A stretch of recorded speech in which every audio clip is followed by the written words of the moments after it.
Advertising का जो third chapter है वो पढ़ना है। तो फर्स्ट थिंग जो हमारी एडवर्टाइजिंग के चैप्टर 3 जो है वो क्या है, एडवर्टाइजिंग प्रोसेस के बारे में है। ये एडवर्टाइजिंग का प्रोसेस क्या होता है उसका ओवरव्यू इस चैप्टर के अंदर दिया हुआ है। तो पहली चीज़ यहाँ पर एडवर्टाइजिंग प्रोसेस क्या होता है ये समझना है हमें। ये एडवर्टाइजिंग कैंपेन किसे कहते हैं, एडवर्टाइजिंग प्लानिंग क्या होती है, ये सब जो है एक ही मतलब है सारी चीज़ों का। देखिए क्या है एडवर्टाइजिंग प्रोसेस जो है वो क्या होता है कि सीरीज़ ऑफ स्टेप जो एक एडवर्टाइज़र जो है अपनी टारगेट ऑडियंस तक पहुंचाने के लिए अपनी बात जो वो चाह रहा है वो यूज़ करता है। जो स्टेप्स को, वही स्टेप्स जो सारे मिलकर क्या कहलाते हैं, एडवर्टाइजिंग प्रोसेस कहलाते हैं, या इन्हीं स्टेप्स को हम एडवर्टाइजिंग कैंपेन कहते हैं। तो अब हम इसके अंदर क्या शामिल करेंगे, ऑब्वियसली ऑब्जेक्टिव डिसाइड करना, ऐड को डिज़ाइन करना, एग्जीक्यूट करना, उसे इवेलुएट करना, सभी सारी एक्टिविटीज़ जो कि हम करते हैं एक ऐड कैंपेन में, वो सभी यहाँ पर शामिल करेंगे। इसके अलावा यहाँ पर उससे पहले थोड़ी सी जो हम ऐड ऑब्जेक्टिव डिसाइड करने की बात करें उससे पहले थोड़ी सी हमें अपना होमवर्क करना पड़ेगा, वो भी हम इसके अंदर शामिल करेंगे। जैसे टारगेट ऑडियंस की स्टडी करना, मार्केटिंग इन्वायरमेंट को पढ़ना, उसके बेसिस पर ही हम ऐड ऑब्जेक्टिव डिसाइड करते हैं। फिर ऐड बजट हम डिसाइड करते हैं, हम डिज़ाइन करते हैं फिर ऐड को, अपील क्या यूज़ होगी, अप्रोप्रिएट मीडिया कौन सा होगा, ऐड कॉपी को डिज़ाइन करना और इम्प्लीमेंट कर देना ऐड कैंपेन को, और उसके बाद उसे इवेलुएट करना। सभी डिटेल में जो हमारे स्टेप्स हैं वो शामिल करते हैं। इसके अलावा प्रोडक्ट का नेचर है, कस्टमर कैसे हैं, हमारे कंपटीशन का लेवल क्या है, अवेलेबल फ़ंड कितना है, अवेलेबल मीडिया क्या है, ये सारी चीज़ें बीच में अफेक्ट करती हैं। बेसिकली यही सारी एक्टिविटीज़ को ध्यान में कुछ फैक्टर्स को ध्यान में रखते हुए करना ही क्या है हमारा एडवर्टाइजिंग प्रोसेस या कैंपेन कहलाता है। फिलिप कोटलर ने क्या कहा है कि एडवर्टाइजिंग प्रोसेस जो है वो 5 M's के बारे में डिसीजन लेना ही एडवर्टाइजिंग प्रोसेस बताते हैं। पहला एम है मिशन, यानी कि हमारा जो एडवर्टाइजिंग हम कर रहे हैं उसका ऑब्जेक्टिव क्या होगा। दूसरा एम है हमारा यहाँ पर मनी यानी कि हम एडवर्टाइजिंग के ऊपर कितना खर्च करेंगे, हमें कितना यहाँ पर बजट लेकर चलेंगे। थर्ड जो एम है वो है हमारा मैसेज, यानी कि एडवर्टाइजिंग के ज़रिए हमें क्या मैसेज पहुंचाना है। इसके बाद फोर्थ पॉइंट आता है यहाँ पर मीडिया, कि कौन सा मीडिया हम सेलेक्ट करेंगे ऐड करने के लिए। इसके बाद फिफ्थ पॉइंट यहाँ पर आता है मेजरमेंट, यानी कि इफ़ेक्टिव है या नहीं हमारी ऐड, इसको देखना, कितना इफ़ेक्ट हमारी ऐड का पड़ा ये चीज़ देखना, यही क्या है मेजरमेंट है। तो फिलिप कोटलर ने इन 5 M के आंसर ढूंढना ही क्या एडवर्टाइजिंग के प्रोसेस को या फिर से एडवर्टाइजिंग कैंपेन को बताया है। इसके अलावा एडवर्टाइजिंग प्लानिंग जो है वो भी वर्ड कई बार एडवर्टाइजिंग प्रोसेस की जगह पर यूज़ किया जाता है। एडवर्टाइजिंग प्लानिंग होती क्या है कि जो कि हमें हेल्प करे डिज़ाइन करने में, ऐड एनवायरमेंटल फैक्टर्स की स्टडी करके उनको ध्यान में रखते हुए और कॉम्पिटिटिव प्रैक्टिसेस को ध्यान में रखते हुए, टारगेट कस्टमर को ध्यान में रखते हुए हमें ये डिसाइड करने में मदद जो करती है कि हमारी ऐड जो है कैसी होनी चाहिए, डिज़ाइन जो हम कर रहे हैं वही ऐड प्लानिंग कहलाती है। ऐड प्लानिंग बेसिकली क्या है कि जो आपके पास रिसोर्सेज हैं उसका बेस्ट यूटिलाइज करते हुए एप्रोप्रिएट मीडिया का सिलेक्शन करके, सही टाइम का सिलेक्शन करके और ऐड जो है एग्जीक्यूट करना ही ऐड प्लानिंग है। और फिर देखना कि जो हमने ये प्लान किया है इसके अकॉर्डिंग हुआ या नहीं हुआ। ठीक है, यही ऐड प्लानिंग है। अब ऐड प्लानिंग की अगर हम बात करें तो कुछ डिसीजंस यहाँ पर ऐड प्लानिंग के अंदर हमें लेने होते हैं। तो वो क्या है, फर्स्ट जो है कि हम क्यों कर रहे हैं ये message, why communication is to be done, यानी कि ऐड का ऑब्जेक्टिव क्या है। दूसरा है what is to be communicated, यानी कि मैसेज क्या होगा हमारा, यानी ऐड मैसेज क्या होगा। ठीक है, थर्ड पॉइंट यहाँ पर है to whom it is to be communicated, कि कौन लोग होंगे जिनको हमें ये कम्युनिकेशन करना है, यानी टारगेट ऑडियंस हमारी कौन होगी। इसके बाद how is it to be communicated, कि कैसे हमें इसे कम्युनिकेट करना है, यानी किस तरीके का यानी कि इस मीडिया का हम इस्तेमाल करेंगे। When it is to be communicated यानी कि मीडिया स्केड्यूलिंग, कि हमने सेलेक्ट तो कर लिया कि हम टीवी पे करेंगे, कौन से चैनल पे किस टाइम पर हम ऐड दिखाएंगे, वो मीडिया स्केड्यूलिंग होती है। इसके बाद how much amount should be spent on advertising, कितना अमाउंट हमें जो है यहाँ पर स्पेंड करना है एडवर्टीजमेंट पर, तो यहाँ पर क्या हो गया ये एड बजट।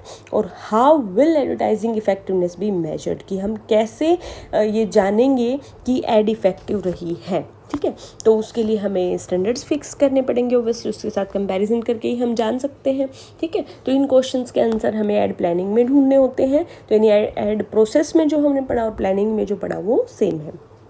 ठीक है, इसके बाद आते हैं यहाँ पर जो मेन इस चैप्टर का थीम है हमारा, प्रोसेस क्या होता है एडवर्टाइजिंग प्रोसेस, या फिर steps involve in advertising process है, या साइंटिफिक एडवर्टाइजिंग कैंपेन कैसा होता है, एडवर्टाइजिंग प्लानिंग कैसी होती है, वो ही यहाँ पर बता रहा है। सब में एक ही चीज़ आएगी। तो फर्स्ट पॉइंट यह बताता है स्टडी ऑफ टारगेट कस्टमर, कि सबसे पहले हमने अपने टारगेट कस्टमर जो है उनकी स्टडी करनी है, उनके बिहेवियर को स्टडी करना है हमें, क्या इनकम लेवल है, क्या एज है, क्या सेक्स है, क्या एजुकेशन लेवल है, क्या टेस्ट है उनके, क्या एटीट्यूड है, क्या पर्सनैलिटी है, क्या लाइफस्टाइल है, ये सब हमें पता होना चाहिए। ठीक है, ताकि हम ऐड मैसेज को डिज़ाइन कर सकें, फ्रेम कर सकें कि हमें क्या ऐड मैसेज देना है, मीडिया का सिलेक्शन सही कर सकें, स्केड्यूलिंग सही कर सकें। जब तक हम अपने टारगेट ऑडियंस की स्टडी नहीं करेंगे, हमें ये सब करने में बहुत मुश्किल आएगी। इसलिए ज़रूरी है पहले स्टडी करना टारगेट कस्टमर को। तो फर्स्ट स्टेप जो है वो स्टडी ऑफ टारगेट कस्टमर है। दूसरा है स्टडी ऑफ मार्केटिंग इन्वायरमेंट। अब हमें मार्केटिंग इन्वायरमेंट की स्टडी करनी है। जैसा कि हम सबको पता है कि मार्केटिंग इन्वायरमेंट जो है वो दो तरह के फैक्टर्स से मिलकर बना है। इंटरनल फैक्टर्स होते हैं और एक्सटर्नल फैक्टर्स होते हैं। दोनों ही एड कैंपेन को अफेक्ट करते हैं, इसलिए दोनों को समझना और उनकी स्टडी करना ज़रूरी है। तो अब यहाँ पर इंटरनल फैक्टर्स होते हैं कुछ जो कि कंट्रोलेबल होते हैं। तो यहाँ पर जैसे कि ब्रांडिंग, प्राइस, प्लेस, जो है पैकेजिंग, प्रोडक्ट, ये सब इंटरनल हैं। ठीक है, एक्सटर्नल फैक्टर्स कौन से हैं जो हमारे कंट्रोल से बाहर हैं और बिजनेस से भी बाहर हैं। ठीक है, लेकिन अफेक्ट करते हैं बिजनेस को। तो इकोनॉमिक इन्वायरमेंट है, सोशियो कल्चरल इन्वायरमेंट है, डेमोग्राफिक इन्वायरमेंट है, कंपटीशन का लेवल है, लीगल और पॉलिटिकल इन्वायरमेंट है, ग्लोबल इन्वायरमेंट है। इस सब की हमें स्टडी करनी पड़ेगी और अपने दिमाग में ये रखना पड़ेगा सब जब हम एड प्लान कर रहे हैं। ठीक है, इसके बाद है डिफाइनिंग एडवर्टाइजिंग ऑब्जेक्टिव। अब हमने अपने कस्टमर को समझ लिया, हमने इन्वायरमेंट को समझ लिया। इसके बाद नेक्स्ट स्टेप जो हमें करना है वो अपने एड ऑब्जेक्टिव डिसाइड करने हैं। वेल डिफाइंड होने चाहिए ad objective, standard ad objective होने चाहिए, जिससे कि कंपेयर करने में, बाद में एक्चुअल परफॉर्मेंस को इवेलुएट करने में और कंपेयर करने में आपको मदद मिले। ठीक है, तो दो बेसिक ऑब्जेक्टिव होते हैं, या तो सेल इंक्रीज करना एड का ऑब्जेक्टिव होता है, या फिर टारगेट ऑडियंस को अपनी बात कम्युनिकेट करना ऑब्जेक्टिव होता है। ठीक है, तो दो ब्रॉड ऑब्जेक्टिव के अलावा कुछ स्पेसिफिक ऑब्जेक्टिव भी ऐड के हो सकते हैं, जैसे डिमांड स्टिमुलेट करना, ब्रांड प्रेफरेंस क्रिएट करना, ब्रांड लॉयल्टी क्रिएट करना, ब्रांड इमेज क्रिएट करना, गुडविल बनाना, सेल्समैन को सपोर्ट करना, कॉम्पिटिटर्स के इफेक्ट को न्यूट्रलाइज करना, डिस्ट्रीब्यूशन चैनल में हेल्प करना, परसुएट करना टारगेट कस्टमर्स को, एजुकेट करना। बहुत सारे ऑब्जेक्टिव जो हैं, जो हमारे सेकेंडरी ऑब्जेक्टिव भी आप इसको कह सकते हो सकते हैं। ठीक है, तो क्लियरली डिफाइंड हमारे ऑब्जेक्टिव होने चाहिए क्वांटिटेटिव फॉर्म में, ताकि बाद में उसको कंपेयर करके और हम जो है पता लगा सकें कि कितना इफेक्टिव हमारी ऐड रही है या नहीं रही। इसके बाद नेक्स्ट पॉइंट यहाँ पर आता है डिटरमाइनिंग एडवर्टाइजिंग बजट। अब हमें जो है डिटरमिन करना है एड बजट। ठीक है, एड बजट यानी कि कितना हमें फाइनेंसेस अप्रोप्रिएशन करनी है एडवर्टाइजिंग के ऊपर। तो इसको करने के भी कई सारे तरीके हैं। जैसे फर्स्ट यहाँ पर तरीका है परसेंटेज ऑफ सेल्स मेथड। इस तरीके के अंदर हम सबसे पहले एंटिसिपेट करते हैं कि हमारी सेल इतनी होगी, और उसकी परसेंटेज में हम डिसाइड करते हैं कि अगर सेल इतनी होगी तो हम इतने % जो है खर्च करेंगे ऐड पर।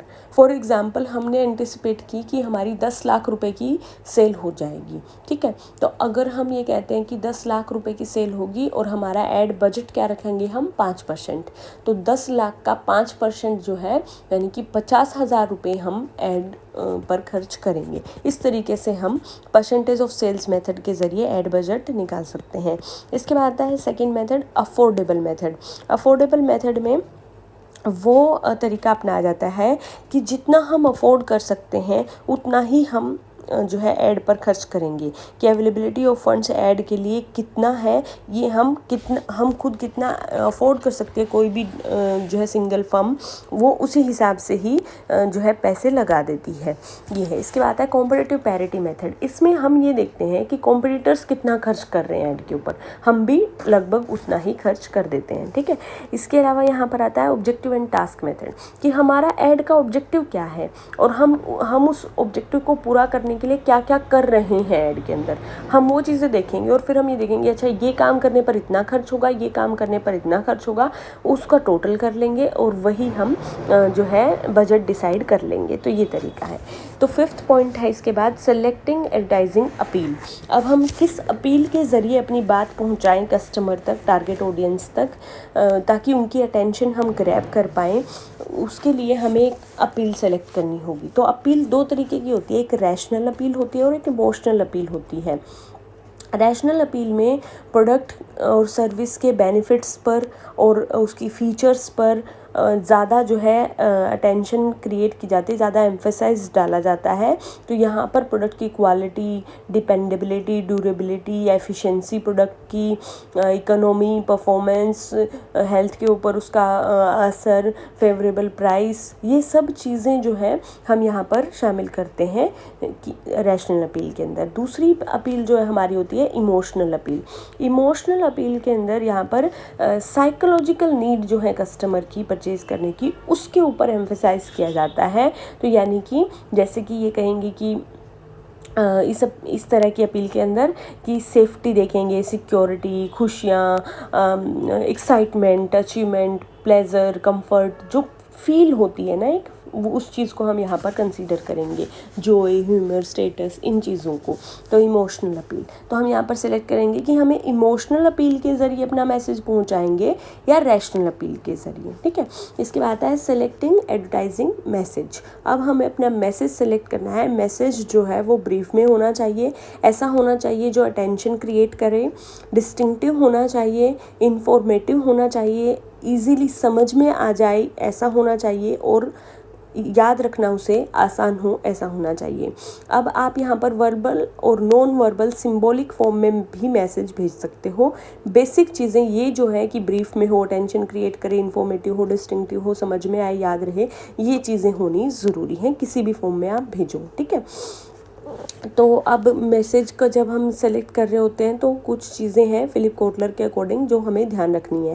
पहला है व्हाट टू से, यानी मैसेज कंटेंट क्या होगा, कि आप क्या क्या बताना चाहते हो मैसेज में, क्या फैक्ट्स, क्या ओपिनियंस, क्या आइडियाज़, क्या आर्ग्यूमेंट्स आप डालना चाहते हो उसके अंदर, क्या प्रोडक्ट के बेनिफिट्स के बारे में बताना चाहते हो, कहाँ पर अवेलेबल होगा, क्या ये चीज़ आप बताना चाहते हो, क्या आप सुपीरियरिटी दिखाना चाहते हो प्रोडक्ट की ओवर कॉम्पिटिटर्स।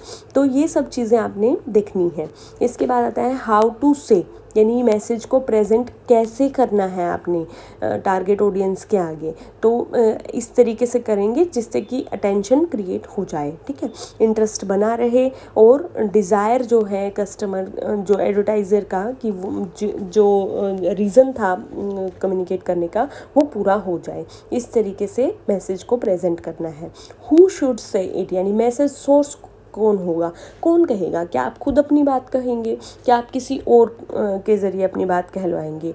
तो यहाँ पर आता है कि कौन कम्युनिकेट करेगा आपका मैसेज टारगेट ऑडियंस तक। तो यहाँ पर वो पर्सन की बात कर रहा है। तो मैसेज सोर्स जो है वो कई बार फिल्म स्टार हो जाते हैं, फेमस फिल्म स्टार्स जो हैं, स्पोर्ट्स पर्सन, टॉप मॉडल्स हो जाते हैं। फार्मास्यूटिकल प्रोडक्ट्स में जैसे डॉक्टर्स को, डेंटिस्ट्स को, डाइटिशियंस को ले लिया आपने प्रोडक्ट के बताने के लिए मैसेज, ठीक है।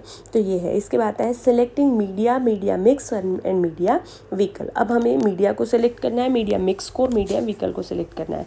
तो सबसे पहले जब हम अप्रोप्रिएट मीडिया को सिलेक्ट करने की बात करते हैं तो यहाँ पर मीडिया, क्योंकि आपके पास प्रिंट मीडिया यानी कि न्यूज़पेपर मैगजीन्स वगैरह हैं, ब्रॉडकास्ट मीडिया यानी कि रेडियो टेलीविज़न वगैरह है, इंटरनेट मीडिया है, आउटडोर मीडिया है, तो ये सारे मीडिया आपके पास अवेलेबल हैं। आपको राइट लोगों के लिए राइट टाइम पर, राइट प्लेस पर राइट मैसेज पहुंचाना है, तो उसके लिए सही मीडिया क्या है ये हम डिसाइड करते हैं यहाँ पर। तो मैच करें टारगेट कस्टमर की जो हमने फीचर्स पढ़ी थी उसके साथ, ऐसा मीडिया हमें सिलेक्ट करना होगा। ठीक है, इसके बाद है सिलेक्टिंग मीडिया मिक्स। अब हम मीडिया तो हमने सिलेक्ट कर लिया, लेकिन सिंगल मीडिया सफिशेंट नहीं होता। हम अपनी बात अलग अलग मीडिया पे जो है मिक्स भी इस्तेमाल कर सकते हैं ना। तो जैसे 40% टेलीविज़न, 20% न्यूज़पेपर, 10% मैगज़ीन, 15% इंटरनेट और 15% आउटडोर मीडिया का इस्तेमाल कर लिया, तो ये एक मीडिया मिक्स बन गया हमारा। तो एक मीडिया से ज़्यादा मीडिया को जब हम सेलेक्ट करते हैं अपनी बात कहने के लिए, तो वो मीडिया मिक्स कहलाता है। इसके बाद है selecting suitable media vehicle with in each selected media, कि जो हमने हर मीडिया को सेलेक्ट किया और एक ही मीडिया मिक्स बन गया है, उसमें हमारा मीडिया व्हीकल क्या होगा। यानी कि जैसे हमने प्रिंट मीडिया को सेलेक्ट कर लिया, तो प्रिंट मीडिया में न्यूज़पेपर जो है हमारा सेलेक्ट किया उसके अंदर, तो न्यूज़पेपर कौन से वाला होगा, क्योंकि न्यूज़पेपर भी तो बहुत सारे आते हैं। तो जैसे ट्रिब्यून में हम अपने ऐड देंगे, हिंदुस्तान टाइम्स में देंगे, द हिंदू में देंगे, पंजाब केसरी में देंगे, दैनिक भास्कर में दोगे, दैनिक जागरण में दोगे, किस में दोगे अपने ऐड। इसी तरीके से जैसे आपने टेलीविज़न को सिलेक्ट किया मीडिया मिक्स में, तो टेलीविज़न भी कौन से चैनल पर आप अपनी ऐड दोगे, स्टार प्लस पर दोगे, जी सिनेमा पर दोगे, आज तक पर दोगे, किस पर दोगे ऐड, वो सिलेक्ट करना है। ये होता है मीडिया व्हीकल। इसके बाद आता है डिटरमिनिंग मीडिया स्केड्यूलिंग। अब हमें मीडिया स्केड्यूलिंग करनी है, यानी किस डेट पर, किस टाइम पर आपकी एडवर्टाइजिंग जो आपने एडवर्टीज़मेंट बनाई है वो अपीयर होगी, वो आपने सेलेक्ट करना है यहाँ पर। तो अप्रोप्रिएट जो है मीडिया स्केड्यूलिंग करनी बहुत ज़रूरी है। यहाँ पर डिपेंड करता है कि आपका कस्टमर कौन है, उसी के हिसाब से ही आप सेलेक्ट करो कि मीडिया स्केड्यूलिंग क्या हो। कि जैसे अगर बच्चों के को आप कोई बात बताना चाहते हो, तो स्कूल टाइम पर मॉर्निंग में बताने का फ़ायदा नहीं, क्योंकि बच्चे स्कूल में बिज़ी होते हैं। तो यहाँ पर ये चीज़ ध्यान रखना ज़रूरी है। इसके बाद यहाँ पर 2 टाइप की स्केड्यूलिंग होती है, एक मैक्रो लेवल मीडिया स्केड्यूलिंग है और दूसरा है माइक्रो लेवल मीडिया स्केड्यूलिंग। जो मैक्रो लेवल मीडिया स्केड्यूलिंग होती है उसका क्या मतलब है, यहाँ पर आप ईयरली एडवर्टाइजिंग बजट एलोकेट कर देते हो डिफरेंट मंथ्स में, कि आप ये बता देते हो कि आप इस टाइम पर हमारी ऐड दिखानी है और पूरे साल का हमारा ऐड का बजट ये है। अब क्या होगा कि पीक सीज़न में ज़्यादा बजट एलोकेट कर दो मंथ्स में, उन जो पीक सीज़न वाले मंथ्स हैं आपके, और जो ऑफ सीज़न वाले हैं वहाँ पर थोड़ा सा कम बजट एलोकेट कर दो। और माइक्रो लेवल मीडिया स्केड्यूलिंग क्या होती है कि आप उस, जैसे आपने मंथ में कह दिया, तो उस मंथ में भी कि पूरे ईयर में ये हो गया, मंथ में ये हो गया, तो मंथ में भी कौन से दिन पर, कौन से जो है टाइम पर एडवर्टीज़मेंट आएगी, ये इशू करना जो है मीडिया को, कि आप इस टाइम पर हमारी ऐड दिखाइए, और जो है जहाँ पर मोस्ट इफ़ेक्टिव जो हमारा मीडिया हो, ऑब्वियसली हम उसी को सिलेक्ट करेंगे। ये है। इसके बाद आता है designing advertising copy. Advertising copy decide करनी है जब हम सेलेक्ट कर लेते हैं कि हमने ये मैसेज देना है, इस अपील के साथ देना है, इस मीडिया में देना है और इस तरीके से कम्युनिकेट करना है, तो अब हमें अपनी ऐड कॉपी डिज़ाइन कर लेनी चाहिए। रिटन हो सकती है, स्पोकन फॉर्म में, इलस्ट्रेशंस में, किसी भी तरीके से मतलब हो सकती है। हमारी जो ऐड कॉपी जो है वो अट्रैक्टिव होनी चाहिए, परसुएसिव होनी चाहिए, इंफॉर्मेटिव होनी चाहिए, बिलीवेबल होनी चाहिए, अटेंशन अट्रैक्ट कर ले ऐसी होनी चाहिए। पोटेंशियल कस्टमर जो है वो एजुकेट हो जाएं और हमारा प्रोडक्ट ख़रीदें, हमारे प्रोडक्ट को समझ जाएं, वो इस तरीके की ऐड कॉपी हमने बनानी है। कुछ स्लोगन्स वगैरह, कुछ फ्रेजेस वगैरह भी हम यहाँ पर ऐड कॉपी में ऐड कर सकते हैं। इसके बाद आता है next point, execution of advertisement. अब हमने सब कुछ डिसाइड कर लिया, ऐड डिज़ाइन भी कर ली, अब हमें करना है एग्जीक्यूट, कि जो हमने सोचा था उसी के हिसाब से डिसाइडेड डे पे, टाइम पे, प्लेस पे हम अपनी ऐड को जो है एग्जीक्यूट कर देंगे। अगर हमें कुछ उसमें बाद में चेंज करना पड़ता है तो वो हम चेंज मैनेज कर सकते हैं, करेक्टिव इंस्ट्रक्शंस मीडिया को दे सकते हैं, ठीक है। इसके बाद आता है इवैल्यूएशन ऑफ एडवर्टाइजिंग इफेक्टिवनेस। अब हमने जो एड कॉपी थी उसे एग्जीक्यूट कर दिया है, ठीक है। तो अब हमने जो मनी, क्योंकि इस पर हम काफ़ी ज़्यादा स्पेंड कर रहे हैं, तो हमें ये देखना है कि एक्चुअल परफॉर्मेंस क्या हुई, क्या प्री डिटरमिन्ड ऑब्जेक्टिव जो थे ऐड के वो हम अचीव कर पाए, क्या जस्टिफाई कर रही है एडवर्टाइजिंग जो हमने उसके ऊपर कॉस्ट लगाई है उसको। तो ये हम देखेंगे इफ़ेक्टिवनेस को, ताकि हम अगर मान लो कोई प्रॉब्लम आई है तो आगे ना रहे वो वीक पॉइंट्स हमारे, वो इसके लिए हम इफ़ेक्टिवनेस को इवेलुएट करते हैं, ठीक है। तो ये था हमारा प्रोसेस। इसके बाद एक लास्ट पॉइंट यहाँ पर रह जाता है, वो है एडवर्टाइजिंग स्ट्रेटजी। देखिए स्ट्रेटजी क्या है, स्ट्रेटजोज ग्रीक वर्ड से ये निकला है, जिसका मतलब है कि मिलिट्री फोर्सेस से ये शब्द निकल कर आया है कि अगर मिलिट्री में दुश्मन आप पर हमला करेगा तो आप क्या करेंगे उस टाइम पर, तो वो स्ट्रेटजी होती है। तो यानी यहाँ पर जब आपके राइवलरी फर्म्स ऐड कर रही हैं तो आप क्या करेंगे, फिर किस तरीके से ऐड आप बनाएंगे, उस चीज़ को ही हम एडवर्टाइजिंग स्ट्रेटजी कहते हैं। थॉमसन के अकॉर्डिंग क्या है, strategy refers to combination of competitive moves, कि कॉम्पिटिशन मूव्स आप कौन सी ले रहे हैं उसी का कॉम्बिनेशन जो है, and business approaches that managers employ, कि बिजनेस अप्रोचेस कौन सी लगा रहे हो, कॉम्पिटिटिव मूव्स कौन सी लगा रहा है एक manager, to satisfy customer, compete successfully and achieve organisational objective, कि उसके कस्टमर्स भी सेटिस्फाई रहें, कंपटीशन का वो सक्सेसफुली सामना भी कर पाए और ऑर्गेनाइजेशन के जो ऑब्जेक्टिव थे वो भी अचीव कर पाए। इसके लिए जो भी मूव्स, कॉम्पिटिटिव मूव्स या फिर बिजनेस अप्रोचेस यूज़ कर रहा है वो, उसी को हम स्ट्रेटजी कहते हैं। तो यहाँ पर एड स्ट्रेटजीज बनानी पड़ती हैं, एड ऑब्जेक्टिव डिसाइड करना पड़ता है, एड बजट डिसाइड करना पड़ता है, एड कैंपेन जो है बनाना पड़ता है, स्पेसिफिक फीचर्स जो होती हैं प्रोडक्ट की उसके हिसाब से ये सारी चीज़ें हम करते हैं। अच्छा खासा हमें रिसर्च यहाँ पर करना पड़ता है, और यूनिक फीचर जो है हमारे प्रोडक्ट की वो हम एड के अंदर दिखाते हैं। यूएसपी जिसे हम कहते हैं, यूनिक सेलिंग प्रपोजिशन जो है हमारे प्रोडक्ट की, वो हम एड के अंदर दिखाते हैं। ज़्यादातर जो फेमस ऐड रही है, या फिर जो ऐड हम ऐसी कह सकते हैं कि इफ़ेक्टिव रही है, उनमें यूएसपी को हाईलाइट किया गया था, इसलिए वो इफ़ेक्टिव रही। जैसे विक्स की यूएसपी क्या है कि खिचखिच जो मतलब खांसी आ रही होती है हमारी, वो उसको ठीक करती है, तो इसलिए इन्होंने एक स्लोगन बनाया, विक्स की गोली लो खिचखिच दूर करो।